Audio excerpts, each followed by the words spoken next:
Hi friends, welcome back my channel. Karthigai Deepam சீரியலில் ரீசெண்டாக பார்த்தீங்கன்னா அபிராமிக்கு வந்து குண்டடிப்பட்டு அவங்க ஹாஸ்பிட்டலில் இருப்பாங்க.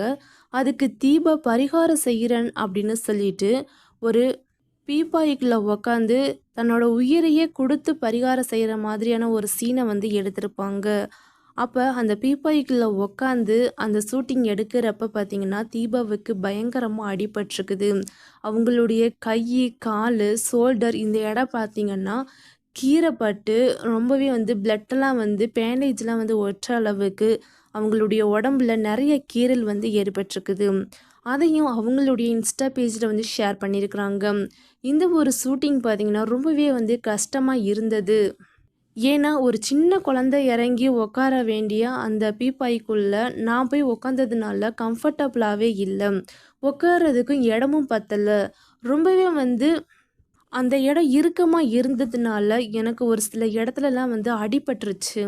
அதுக்கப்புறம் அந்த காயம்லாம் ஆறுனதுக்கு அப்புறமா தான் நான் மறுநாளே வந்து ஷூட்டிங்கே வந்தேன். ரொம்பவே கஷ்டப்பட்டு தான் அந்த ஷூட்டிங்கை வந்து எடுத்திருந்தோம் அப்படின்னு அவங்களுடைய ஃபீலிங்ஸை வந்து ஷேர் பண்ணியிருக்கிறாங்க. அதனால் கூட என் ஃபேமிலியில் இருக்கிற எல்லாருமே ரொம்பவே பயந்து போயிட்டாங்க. இப்படி எல்லாமா வந்து ஷூட்டிங்கில் இருப்பாங்க, ரியலாக வந்து உடம்புல அடிபடுற மாதிரி உயிருக்கு ஏதாவது ஆபத்து வந்திருந்தால் என்ன பண்ணியிருக்கிறது, கை கால் ஏதாவது டேமேஜ் ஆகிருந்தால் என்ன பண்ணியிருக்கிறது அப்படின்னு ரொம்பவே வந்து ஃபீல் பண்ண ஆரம்பிச்சிட்டாங்க எங்கள் ஃபேமிலியில் இருக்கிற எல்லாருமே. அதுக்கப்புறமா என்னோட ஹஸ்பண்டு தான் வந்துட்டு அப்படி தான் இருக்கும், கொஞ்சம் கஷ்டப்பட்டால் தானே நல்ல நிலைமைக்கு போக முடியும்னு என் ஃபேமிலிக்கிட்ட எடுத்து பேசி எனக்கு ஃபுல் சப்போர்ட்டாக இருக்கிறாங்க. என்னோட ஹஸ்பண்டுக்கு நான் வந்து ரொம்ப ரொம்ப நன்றி சொல்லிக்கிறேன் அப்படின்னு சொல்லியிருக்காங்க. தீபாவை பற்றின உங்களுடைய கருத்து என்ன அப்படிங்கிறத மறக்காமல் கமெண்ட் செக்ஷனில் கமெண்ட் பண்ணுங்கள். தேங்க்யூ ஃபார் வாட்சிங்.